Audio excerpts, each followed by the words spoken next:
Having the reigning Olympic champion title means the world to me. It's something I'll have for the rest of my life. It's something I'll have forever. And going into competition, getting that extra announcement, when you get the intro, it just kind of puts a little chip on everyone's shoulder. That's something I like, and it's something people respect. No matter even if you do like somebody, you have to respect the Olympic champ. It's just so significant, and it's something I take a lot of pride in, and I take a lot of pride in representing my country and my city and my family to the best of my ability. And I feel like having that really shows them that that's it. That's everything I had. I was the best in the world on that day, and I can hold that title for the next 4 years or even a lifetime. But at the same time, it comes with a big target. Being a reigning Olympic champ, people want to knock you off that throne.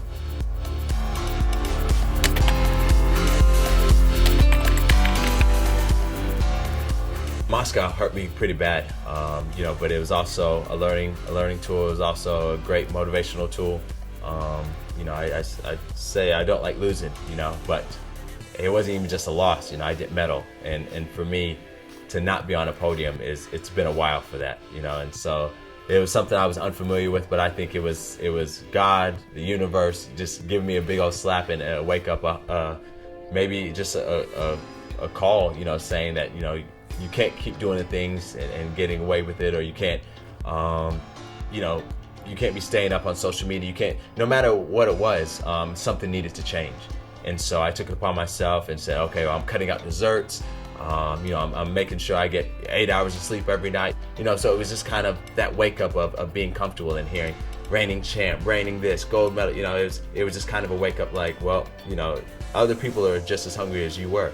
And so I think I found that again, and I don't want to just speak it, I want to show it. And so I think getting that Diamond League at the end, I needed to win Glasgow, and I did it last jump. I needed to win Zurich, and I did it again last jump. And it just kind of shows that heart, that competitive nature, that fire, and I have a lot of it still left.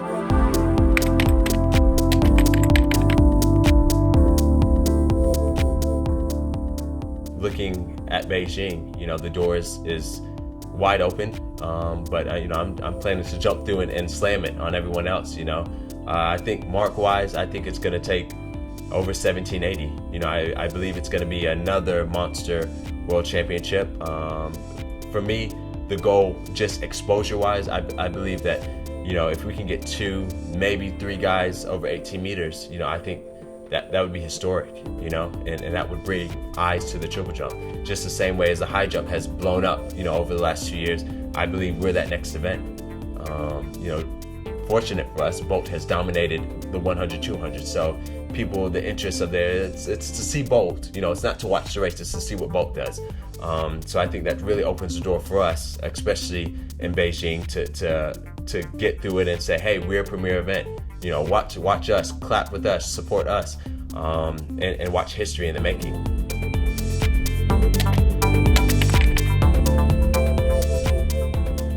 Having my event in the morning, it's a little different, especially back-to-back. Normally you'll get a day in between.